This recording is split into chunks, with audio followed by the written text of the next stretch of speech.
기본 원칙들을 위반한 것으로 그 자체로 헌법 질서를 침해하고 민주공화정의 안정성에 심각한 위해를 끼쳤습니다.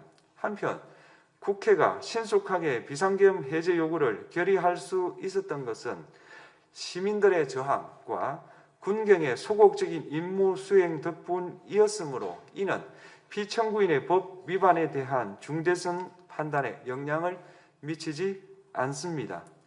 대통령의 권한은 어디까지나 헌법에 의하여 부여받은 것입니다. 피청구인은 가장 신중히 행사되어야 할 권한인 국가긴급권을 헌법에서 정한 한계를 벗어나 행사하여 대통령으로서의 권한 행사에 대한 불신을 초래하였습니다. 피청구인이 취임한 이래 야당이 주도하고 이례적으로 많은 탄핵소추로 인하여 여러 고위공직자의 권한 행사가 탄핵 심판 중 정지되었습니다. 2025년도 예산안에 관하여 헌정사상 최초로 국회 예산결산특별위원회에서 정액 없이 감액에 대해서만 야당 단독으로 의결하였습니다. 피청구인이 수립한 주요 정책들은 야당의 반대로 시행될 수 없었고 야당은 정부가 반대하는 법률안들을 일방적으로 통과시켜 피청구인의 제의 요구와 국회의 법률안 의결이 반복되기도 하였습니다. 그 과정에서 피청구인은 야당의 전횡으로 국정이 마비되고 국익이 현저히 저해되어 가고 있다고 인식하여 이를 어떻게든 타개하여야만 한다는 막중한 책임감을 느끼게 되었을 것으로 보입니다. 피청구인이 국회의 권한 행사가 권력 남용이라거나 국정 마비를 초래하는 행위라고 판단한 것은 정치적으로 존중되어야 합니다. 그러나 피청구인과 국회 사이에 발생한 대립은 일방의 책임에 속한다고 보기 어렵고 이는 민주주의 원리에 따라 해소되어야 할 정치의 문제입니다. 이에 관한 정치적 견해의 표명이나 공적 의사결정은 헌법상 보장되는 민주주의와 조화될 수 있는 범위에서 이루어져야 합니다. 국회는 소수 의견을 존중하고 정부와의 관계에서 관용 그리고 자제를 전제로 대화와 타협을 통하여 결론을 도출하도록 노력하였어야 합니다. 피청구인 역시 국회의 대표인 국회를 협치의 대상으로 존중하였어야 합니다. 그럼에도 불구하고 피청구인은 국회를 배제의 대상으로 삼았는데 이는 민주정치의 전제를 허무는 것으로 민주주의와 조화된다고 보기 어렵습니다. 피청구인은 국회의 권한 행사가 다수의 횡포라고 판단했다 하더라도 헌법이 예정한 자구책을 통해 견제와 균형이 실현될 수 있도록 하였어야 합니다. 피청구인은 취임한 때로부터 약 2년 후에 치러진 국회의원 선거에서 피청구인이 국정을 주도하도록 국민을 설득할 기회가 있었습니다. 그 결과가 피청구인의 의도에 부합하지 않더라도 야당을 지지한 국민의 의사를 배제하려는 시도를 하여서는 안 되었습니다. 그럼에도 불구하고 피청구인은 헌법과 법률을 위반하여 이 사건 계엄을 선포함으로써 국가긴급권 남용의 역사를 재현하여 국민을 충격에 빠뜨리고 사회, 경제, 정치, 외교 전 분야의 혼란을 야기하였습니다.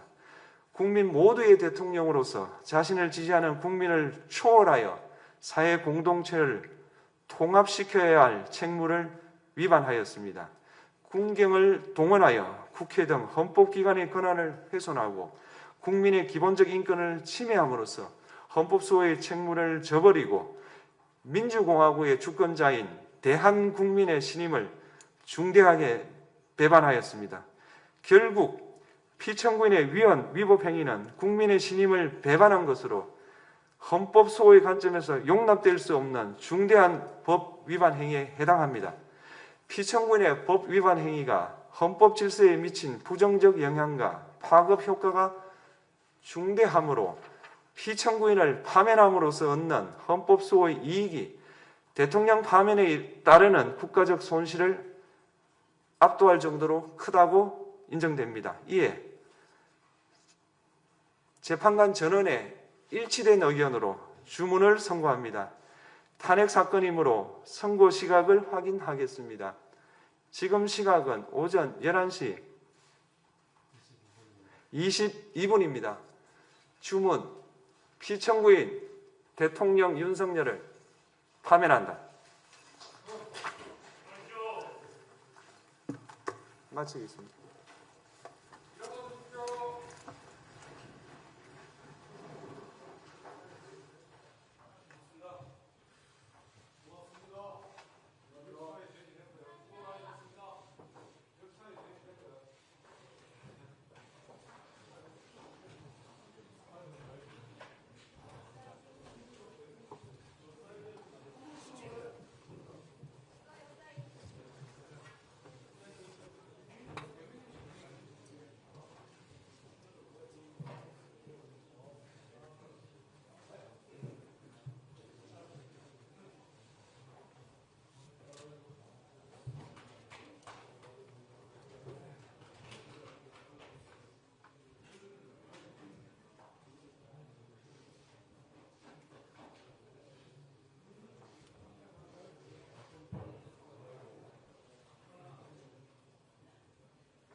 장기간 수고 많으셨습니다. 수고했어요. 아유.